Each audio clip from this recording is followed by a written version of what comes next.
ကျွန်တော်ရဲ့မိတ်ဆွေတို့က Android application တွေဖန်တီးပြီးတော့ဝင်ငွေရှာလိုပါသလားဒါဆိုရင်တော့ဒီ video လေးကသင်အတွက်ပဲဖြစ်ပါတယ်ဒီ video မှာတော့ Android application ကနေပြီးတော့ဝင်ငွေရှာနိုင်အကောင်းဆုံးနည်းလမ်း6ခုကိုကျွန်တော်တို့လေ့လာကြည့်ကြပါမယ်ဒီ video လေးကိုအဆုံးထိကြည့်ပေးကြဖို့လည်းတိုက်တွန်းချင်ပါတယ်ဒါဆိုရင်တော့ကျွန်တော်တို့ video လေးကိုစလိုက်ရအောင်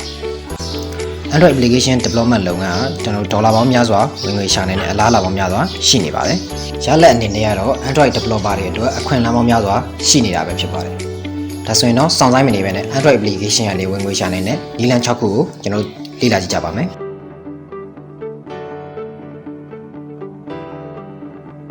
နံပါတ်1နည်းလမ်းကတော့ကျွန်တော် sponsor ပေးခြင်းပဲဖြစ်ပါတယ်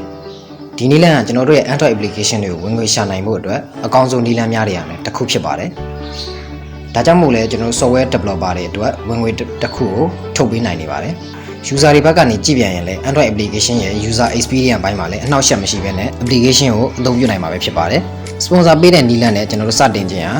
ကျွန်တော်တို့ရဲ့ sponsor ပေးနိုင်တဲ့ company ကိုချိတ်ဆက်ရင်ခက်ခဲလာတည်တော့မဟုတ်လားပါဘာဖြစ်လို့လဲဆိုတော့သင် software ကိုအသုံးပြုနေတဲ့ user တွေဟာ၎င်း company ရဲ့ target customer တွေဖြစ်နေနိုင်လို့ပဲဖြစ်ပါတယ်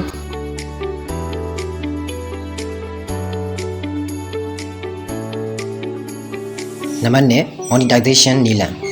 မိတ်ဆွေရဲ့ Android application ကိုအခမဲ့ download ဆွဲနိုင်တော့လဲကြော်ညာတွေအပေါ်မှာအခြေခံပြီးတော့၎င်းကနေလည်းဝင်ငွေရှာနိုင်နေစေဖြစ်ပါတယ်ဒီနည်းလမ်းကတော့ Android developer ရဲ့အတွက်စိမ့်တာတော့မဟုတ်ပါဘူး Android developer တိုင်းလို့သိကြတဲ့နည်းလမ်းပဲဖြစ်ပါတယ်ဒီနည်းလမ်းနဲ့ဝင်ငွေရှာဖို့ကတော့ Google AdMob လို့ service တွေနဲ့ကိုယ့်ရဲ့ application ကိုချိတ်ဆက်ပြီးတော့ငွေရှာနိုင်ပါတယ်ဒီနေရာမှာတစ်ခုပြောချင်တာကတော့အခုလိုကြော်ညာ service တွေကို Google AdMob တစ်ခုတည်းရပဲမဟုတ်ပဲရှိနေတာမဟုတ်ပါဘူးအခြားသော Facebook Audience Network Unity ADS app လို့ပဲအစရှိတဲ့ကျွန်တော်တို့ကြော်ညာတွေပေးနိုင်တဲ့ service တွေလည်းရှိနေပါသေးတယ်ဒါကတော့ကိုယ့်ရဲ့အဆင်ပြေမှုနဲ့ကြိုက်နေတဲ့ရပါပဲ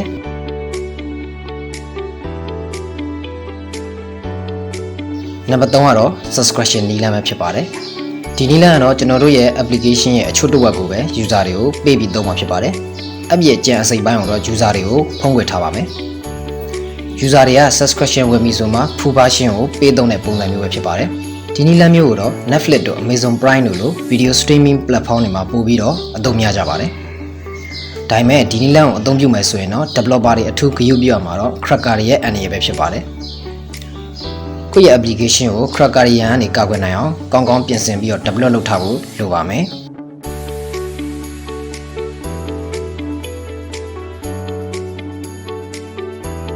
နံပါတ်4နည်းလမ်းကတော့ paid application နည်းလမ်းပဲဖြစ်ပါတယ်ဒီနည်းလမ်းကတော့ developer တွေအတွက်တော်တော်လေးအဆင်ပြေတဲ့နည်းလမ်းပဲဖြစ်ပါတယ်ကိုယ့်ရဲ့ application ကို user တွေစီကိုအပြီးရောက်တဲ့ပုံစံပဲဖြစ်ပါတယ်ဒီနည်းလမ်းမျိုးကတော့တိတာထင်ရှားတဲ့အတွက်ကြွေတူပြောကြအောင်လုပ်မယ်မထင်ပါဘူးနံပါတ်5 crowdfunding ဒီနည်းလမ်းလေးကတော့အများဆိုင်ရာအကျိုးပြု application တွေမှာပို့ပြီးတော့တင့်တော်ပါလိမ့်မယ်ဘယ်လိုပဲဖြစ်ဖြစ်ပါသုံးတတ်မယ်ဆိုရင်တော့အဆင်ပြေပါတယ်ပုံစံကတော့ donation သဘောမျိုးပဲဖြစ်ပါတယ်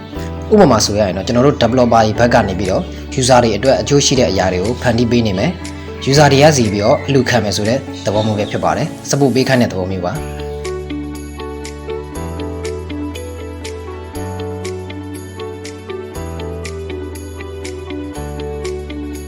နောက်ဆုံးနည်းလမ်းကတော့ physical service ပဲဖြစ်ပါတယ်ဒီနည်းလမ်းကတော့ကျွန်တော်တို့ application ကိုလက်တွေ့အသုံးချပြီးတော့လုံဆောင်ချက်တွေထုတ်ကုန်တွေကိုရောင်းချခြင်းဝန်ဆောင်မှုပေးခြင်းမျိုးပဲဖြစ်ပါတယ်